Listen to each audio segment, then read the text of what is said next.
everybody, welcome back. Stereochemistry. We've seen a lot of examples. We talked a lot about mirror images, diastereomers, enantiomers, meso. Here's where you're going to put it all together.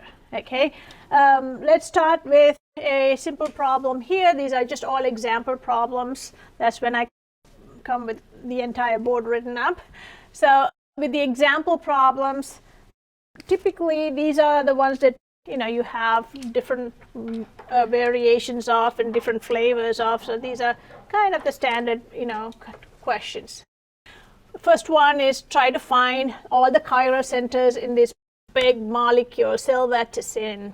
It's an antiviral drug. Antiviral drugs, a lot of them have lots of stereoisomers. Sometimes they're very expensive because to isolate just one of this, I mean, that's a humongous task. All right, let's see how many are possible.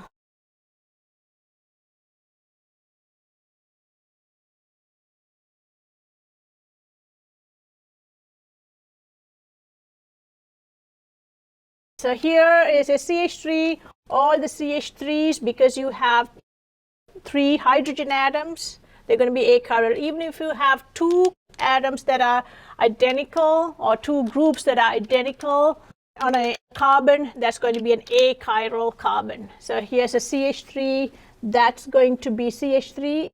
It's a process of elimination. No CH3s, no CH2s, no double bonds, no triple bonds. These are all achiral. The others, you have to go in and see whether the carbon has got 4 different things on it. So these are all CH2s, so this is not it, not it. How about this? So if you have a hydrogen here, hydroxyl, this long chain of 10 carbons, and then this furan here with 5-membered ring with an oxygen, those are all different. So definitely this is a chiral center. How about this carbon? Well, oxygen on this side, carbon with a hydroxyl on this side is a carbon chain, and a hydrogen, definitely a chiral center. No mirror plane of symmetry anywhere on that molecule. Same with this carbon. And different things here, that's a chiral center. Here's another one, let's see, hydroxyl, very long chain, and 5-membered ring, all different. If you want to take a knife and cut it in 2 equal halves, there's absolutely no plane in which you can do that. So there's no mirror plane of symmetry, therefore it's a chiral center. Here's a CH2, so you can cut it and get 2 equal halves on the hydrogens, so therefore this is achiral, achiral. How about this one? Again, hydroxyl, this long chain, this hydrogen, 4 different groups. This is different from this, so therefore there's no mirror plane of symmetry. And here's another one, all 4 different groups. These are achiral. Oxygen is achiral, so all the oxygens are achiral. That one is also going to be different. Oxygen here, CH2 chain here, and a long chain here with a side chain. So therefore that's chiral. This is achiral, all the CH2, 7 of them. Again, when you go over here, hydroxyl, this group is different from this group, and 4 different groups, that's chiral. And again, CH2 is achiral, sp2, sp2, sp2, these are all achiral. Any sp2 or sp3, CH2 or CH3 is going to be achiral. So you can cross those off. And oxygen is also achiral. So therefore, you're left with 1 here. There's a hydrogen here, oxygen here, this long chain here, and a methyl there. So that's chiral. I'm going to circle these so you know that they're different from the excess. Although they might all look alike to you. Those are the chiral centers on that molecule. 1, 2, 3, 4, 5, 6, 7, 8, 9. 2 to the 9 possibilities, and of that, only 1 is going to be active against your virus. So it's just very, very, very specific when it comes to binding, because this will have a certain, what you call, fold into a certain particular conformation, and that is what's going to then trap some part of your virus, or part of a molecule there, and arrest it from multiplying. So it's very, very specific. It's like your enzymes that digest your food. So do we have to have 4 different things every time when you have a chiral center? What do you think? Can we have a chiral center without 4 different groups around a carbon?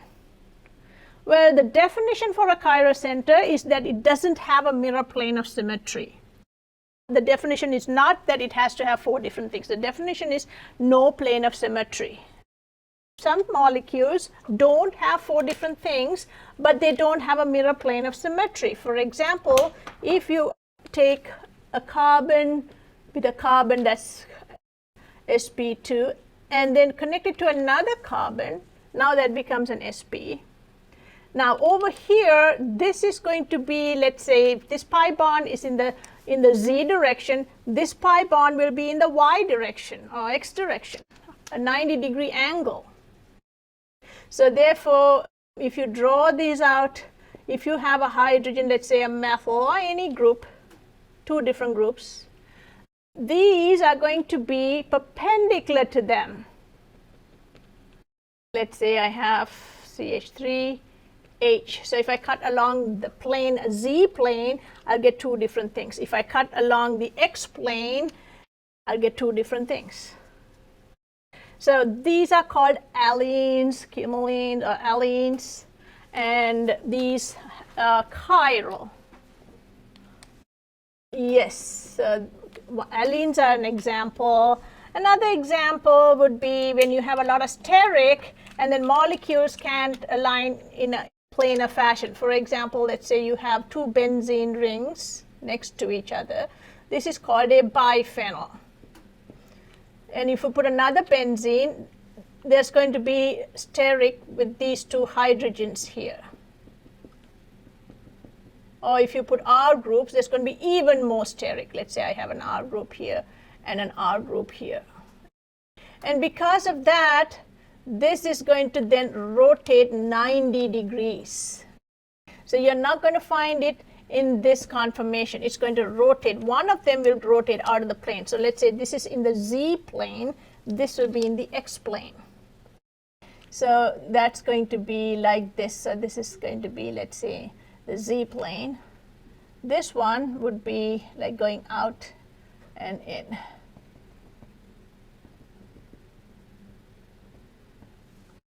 That way they're not bumping into each other. Let's say you have carboxylic acid here and carboxylic acid here. They're 90-degree angle. And then NO2 here and NO2 here. Okay. So biphenyl, benzene rings are 90 degrees apart. Let's go on to these. Are these chiral? What do you think?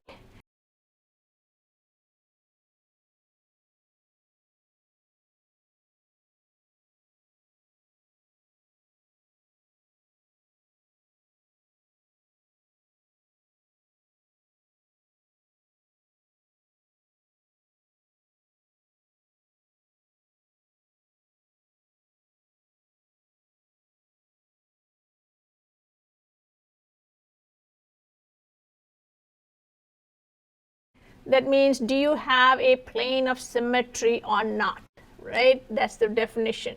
All right. Are these chiral or not? Chiral is if you can take a knife and if you cannot cut it in 2 equal halves, then it's chiral. If you can cut it in 2 equal halves, then it's achiral. Let's look at this. Well, if you look at this, you might think, I can take a knife and cut it right here and get 2 equal halves. But remember, these are 3-dimensional drawings. So what you see is not what you actually see. There's a lot more to this. So here, let's make a model of this. So here, you can do one of 2 things. Redraw it or make a model of it. So if you look at the model, hydroxyls up, methyls to your left, hydrogens to your right on the dot front carbon. The circle back carbon, hydroxyls going down, methyls to your left, and hydrogens to your right. So this is your molecule, but we would have to align them so we can cut them in two. So let's try to align the hydrogens. There you go. You can see now what looked like achiral is not achiral because it's a three-dimensional drawing. You have to rotate it to make sure that you're getting it right. So here you cannot cut this molecule into equal halves on the bottom. Okay, there you go. So if you put a mirror here, it's not reflecting the bottom. That's what it means. No mirror plane of symmetry. I put a mirror, the blue is going to be here. So, and the gray is going to be here, and it's flipped.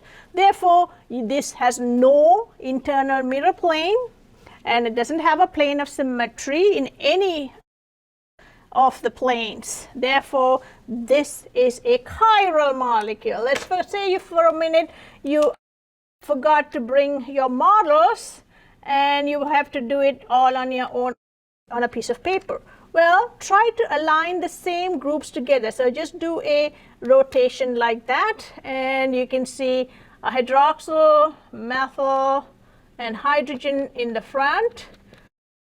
And the methyl is aligning with this methyl. However, when you do that, the hydrogen goes here, and the hydroxyl goes here.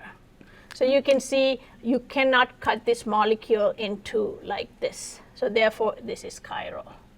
There's two ways to do it, models or redraw them. Let's look at these cyclohexanes. 1, 2 substituted cyclohexanes. And I got a very simple model for this. So if it is a 1, 2, any of the cyclohexanes, if it is cis, that means they're both on the same side, you can see you can cut them in two. Cis 1, 2, you can cut it in two.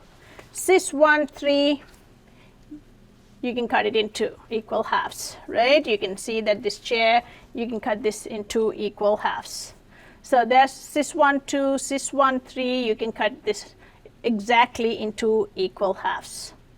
And cis 1, 4, also you can cut in two equal halves, right? So 1, 2, 1, 3, 1, 4, cis, they're all achiral. Trans is a little bit different. It's a little bit tricky. Let's do this one. Here is your cyclohexane, and it is, and if it's hard to see it like this, take a look from above. So you have a kind of a bird's eye view of this. Let's look at it from above and draw it out. So over here you have, okay, let me see, you're looking at it like this, let's say. This is carbon 1, 2, and 3, let's say, and then you're looking down. So that's going to be flattened out like this. Now that makes it a lot easier. Now you can put wedges and dashes. So this is a 1, 3. 1 is going below the plane. 3 is going above the plane. Now, can you cut this in two? Let's look at it. 1 and 3, 1 above, 1 below. Now, that is a little tricky because you cannot really cut this in two in this direction. This is up and this is down. And you can see that there's no way you can cut this into equal halves. So when you do opposite sides, now it's chiral. And so this is chiral. Let's do 1, 4. 1 and 4, well, all the cis molecules were achiral. How about 1 and 4? You can take this and cut it vertically along this, and you'll get two kind of butanes on either side. And even these, you can see, you can cut it exactly in half. I mean, you pretend you're getting half a bond here, half a bond here, it doesn't matter, but you have exact plane of symmetry here. Therefore, 1, 4 is going to be achiral, no matter whether it's going to be cis or trans. Trans here. Whether it's cis or trans, it's going to be achiral. So let's look at this one. 1, 2. So here, this is going down, this is going up. Therefore, that is going to be a trans, one up, one down. We could have drawn one up, one down like this. And that diaxial, you can see there is no plane of symmetry here or anywhere. Okay, there's no plane of symmetry here. And even if you do the di-equatorial, that is not going to change it. Achiral is going to be achiral. You can see this is up, this is down. You cannot cut it in the center like this. Therefore, obviously not here or here. So therefore, if you have trans and it's 1, 2, that is going to be achiral as well. So let's say this is going to be looking from there, this is going down, this is going up. Achiral. That'll still be 1, 2. Now I'm going to put a note. Cis 1, 2 would cis 1, 2, 1, 3, 1, 4 dimethyl. They'll have to have the same groups. Are all achiral. These are trans. Trans and trans. 1, 2, 1, 4, and 1, 3. Here are some questions that ask about relationships. It's complicated. Well, let's look at it. Try to see what's the relationship between this and this. Well, is this the same molecule? Is it a reflection or is it just a rotation?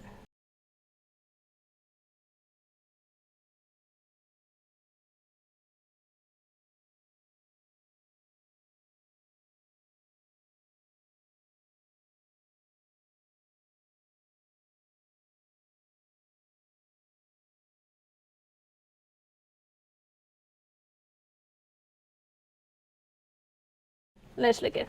Well, we got to align these groups in the same places to make it a little easier for us to compare, okay, because otherwise it's a little hard. So let's rotate this molecule like this. So that's going to give you a molecule where you have your methyl, let's say put it on here. If you put the methyl there, then the hydroxyl is going to be on the next carbon and below. Now if I compare this and this, well, it looks exactly like a mirror image. So if you have a chair, draw it as a flat chair. And if it's already in a flat chair, then rotate it just so that you can compare and you don't get confused. So these are enantiomers. Well, what if I flip this, like I have this here, and then I flip it like this? Would it be the same? Let me flip that molecule. Then this methyl is going to go inside, and the hydroxyl will be coming out. Well, what's the relationship between this? Think of this as a reflection of this on a mirror that's held below. So this mirror is on the sideways, so you can take this molecule and reflect it on the side. But this mirror image is when you put it like this. So over here, if you put it below the molecule, the methyl that's up will be down, hydroxyl that's down will be up. The only time you cannot flip molecules like that is when they're in the fissure. That's going to give you the mirror image. But all the other molecules are fine for flipping. Even Newmans, you can flip them to compare.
Okay, let's look at these two guys. They don't even look like they're related, but they must be because they're having the same groups around that center chiral carbon.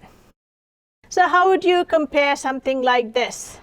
Well, the best thing here is to do R and S instead of trying to rotate the whole thing and get all twisted up in your head. Just do an R and S. Besides, the hydrogen's already out. You don't even have to switch groups. So here's a hydrogen. So bromine obviously is a heavy weight. Ethyl over methyl, because this is going to be CHH. It's connected to a carbon, hydrogen, hydrogen. This is connected to HHH. Therefore, just on the first carbon group itself, you know this is going to be number 2. Number 3, clockwise, that's an R. Hydrogen's out. Hydrogen's going away from you, and that's number 4 should be away from you, and clockwise is R. So that's kind of a textbook example of what an R should be. Let's look at this guy. Here we got to bear in mind that hydrogen's actually coming out towards you. So therefore, 1, 2, 3, clockwise is S because hydrogen is out. So therefore, these two are nothing but enantiomers. So if it's just one chiral center, the easiest thing would be to do R and S. Let's get into some naming. We didn't really do any fancy naming on this chapter. So let's look at some chiral naming. How would you name chiral molecules and how do you note them? Well, one of the things we do is put all the chirality, stereochemistry, everything at the beginning, and then name the rest of the molecule just as you would an achiral molecule or any other molecule. Okay, so first we have to identify the chiral centers. So here's a hydroxyl out, so hydrogen is in. Here's a hydrogen in. Putting some different groups for some variety. Where do you start? Well, the rule is give hydroxyl the highest priority over here, then the alkene would get second highest priority, then the methoxy would get the next highest priority. So we obviously have to start on this end and not this end. So that's going to be 1, 2, 3, 4. That would be the longest chain at this junction. This would only be 1, 2, 3. And on this side of the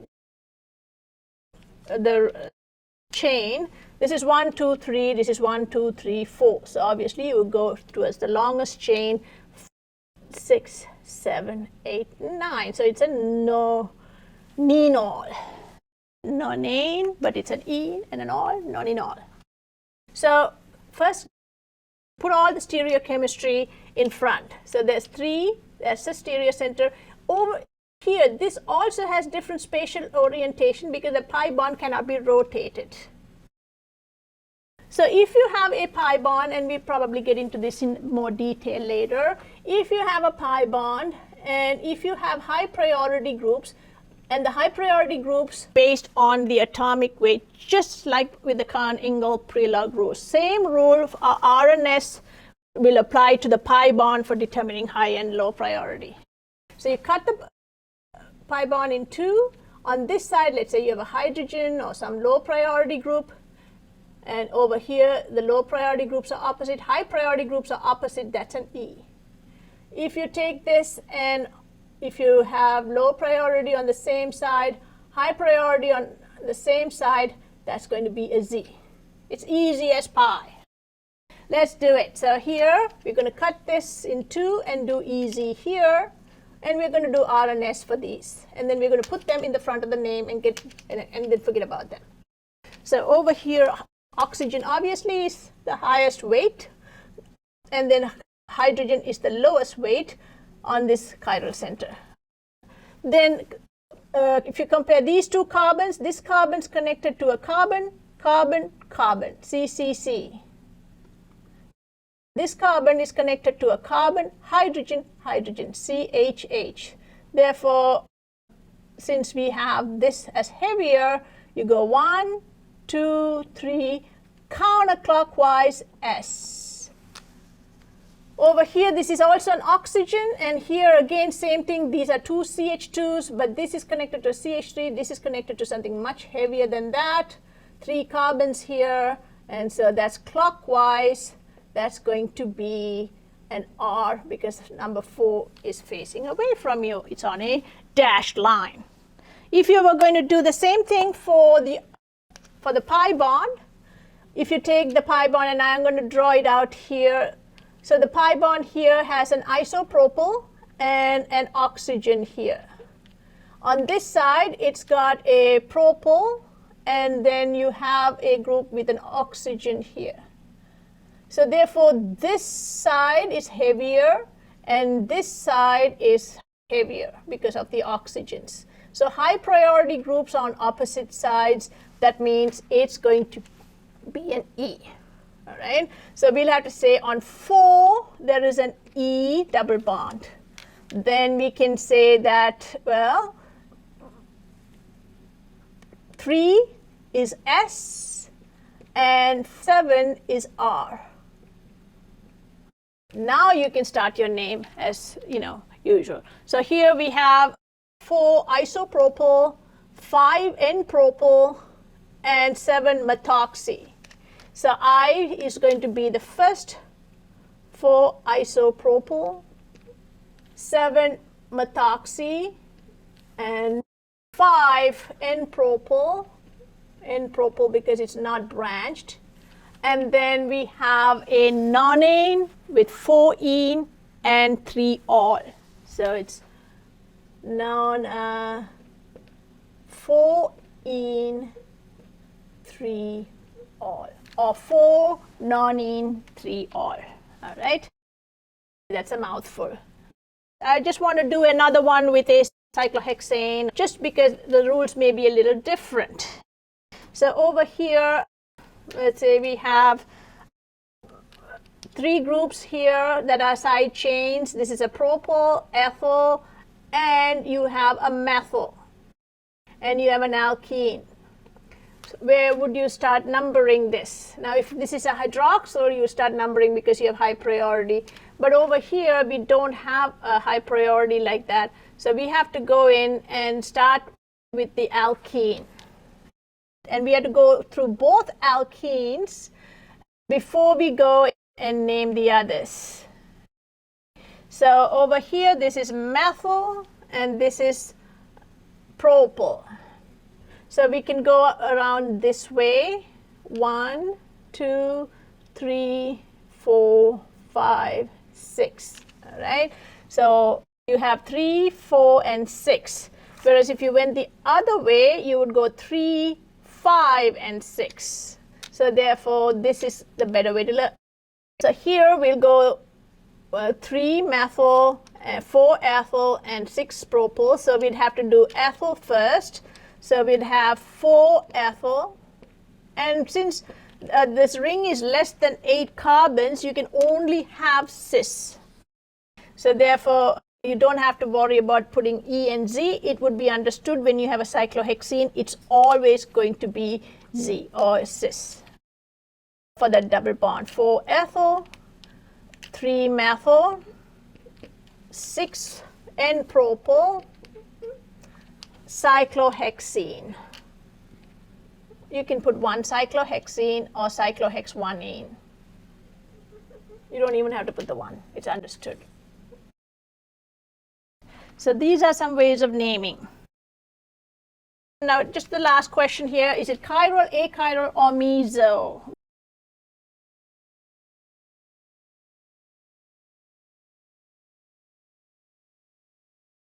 What's the difference? So chiral means it doesn't have a mirror plane of symmetry. Achiral means it has a plane of symmetry. Meso also means it has a plane of symmetry. So how do you tell achiral and meso? When you have achiral, it means you don't have a chiral center in here. Meso means you could have chiral centers, but you can still have a mirror plane of symmetry within the molecule. So let's look at this. If you look at this, you can cut this in 2 and get 2 equal halves. But is that meso? Well, for you to do meso, you need to have chiral centers. If I take this carbon here, this is identical to this, it's identical to this, and they're all connected to the chlorine. Therefore, this doesn't have a chiral center. Therefore, this is achiral. Now, if you had put that chlorine anywhere else, that would have been chiral.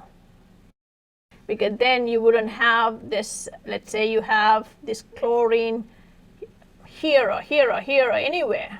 That would definitely have made that chiral. But since this is perfectly symmetric and these groups are all the same priority, you cannot do RNS. Let's look at this. What about this?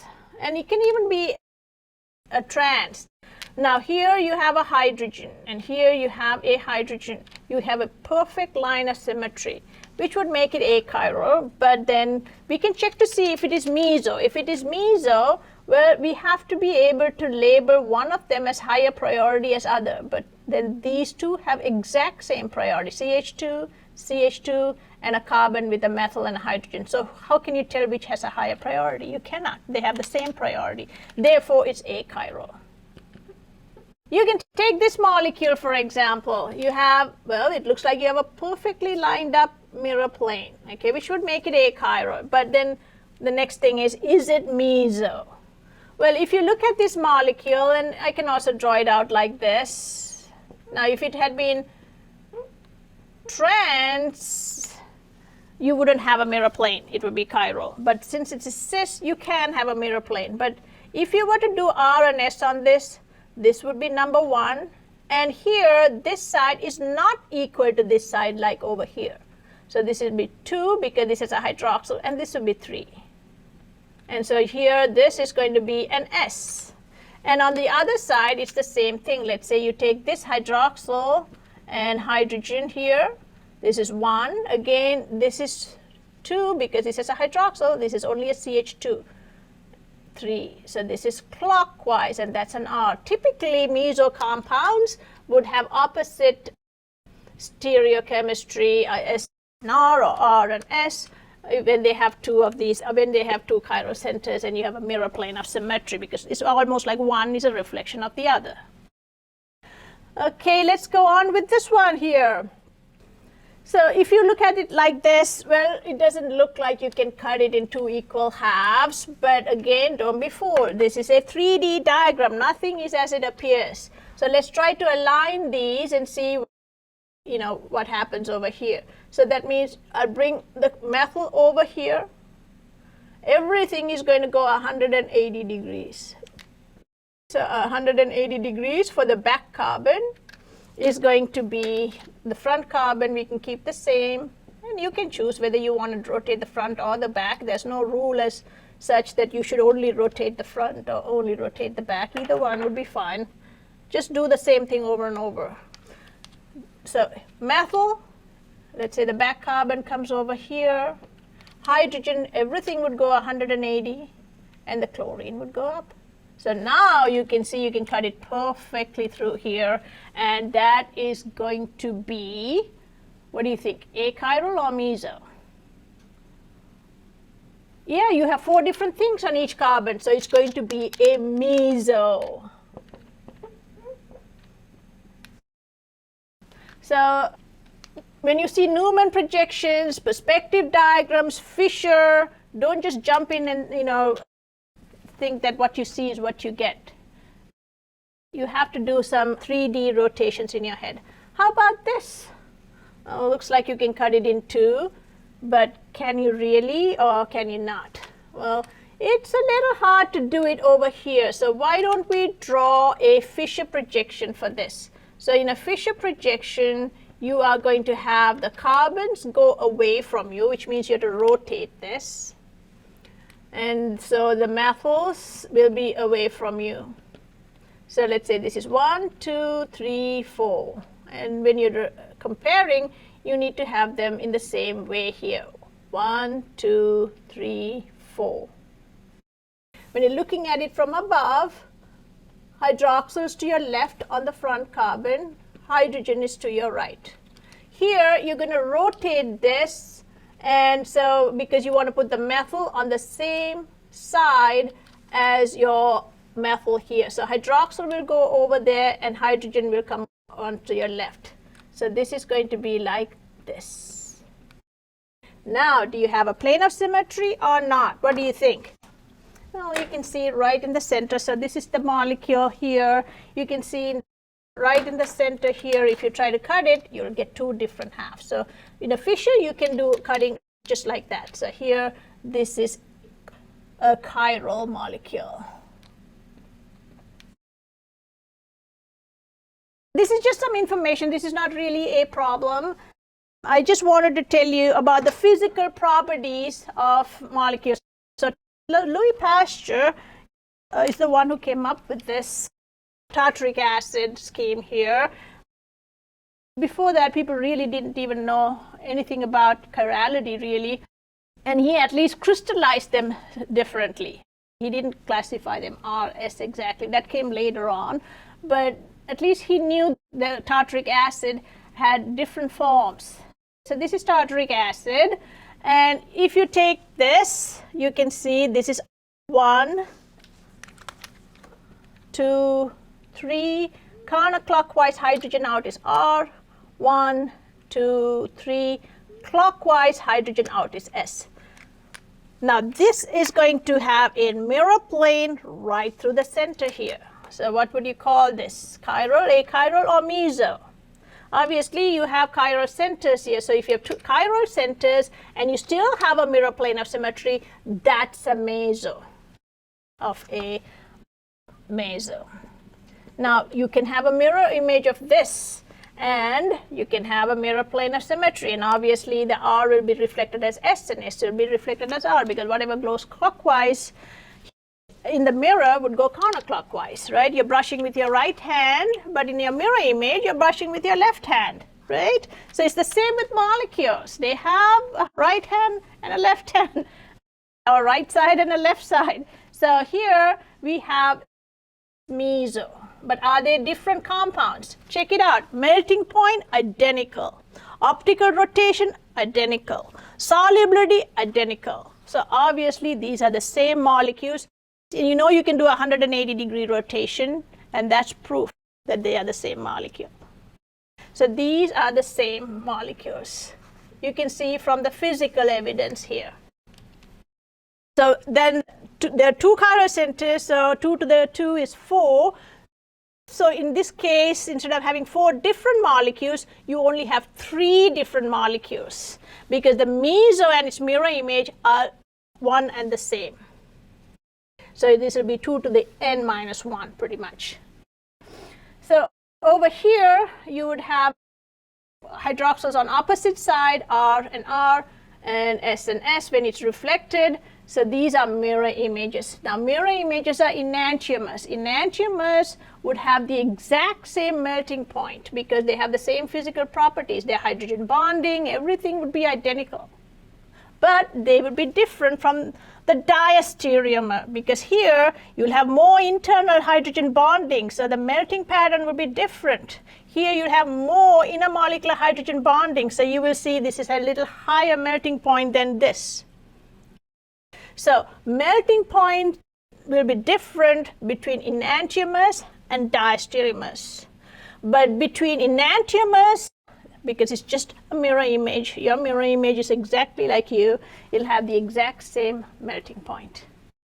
And the only difference would be that the optical rotation would be opposite direction. This is going to be D, this is going to be L.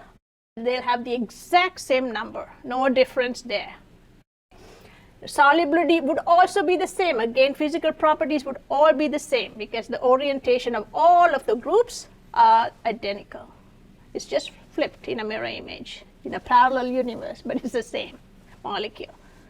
Now, when you mix them and you have a raceme, the raceme behaves differently. The racemic mixture has a melting point of 206. The raceme, obviously, the plus and the minus cancels out, and you'll have a 0 optical rotation. So racemic mixtures, if you have an exact 1-to-1 mixture, then you would have 0 optical activity. They cancel out. And even the solubility of the mixture is going to be different. So density, you can see, is identical for the same molecules, which you would expect. These are the exact same molecules.